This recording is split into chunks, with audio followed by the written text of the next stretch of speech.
মসজিদে এসে হাজির হন। আমাদের ঈদের জামাত মসজিদের ভিতরেই পড়তে হবে। আর এই তাকবীর ধ্বনি দিতে আসুন। আল্লাহু আকবার, আল্লাহু আকবার, লা ইলাহা ইল্লাল্লাহ, আল্লাহু আকবার, আল্লাহু আকবার, লিল্লাহিল হামদ।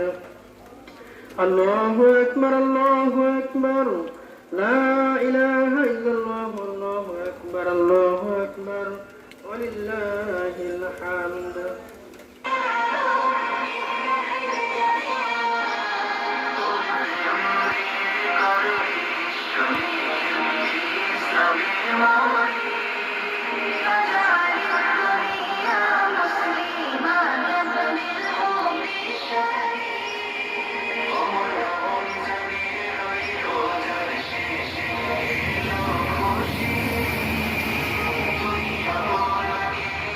সম্মান করা, পিতামাতার যাতে কষ্ট না পায় সেই দিকে খেয়াল রাখা।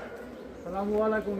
পরবর্তী বলতেছেন, তোমরা পিতামাতার সাথে এমন কথা বলো না সেই কথার কারণে তারা ব্যথা পেয়ে বলে,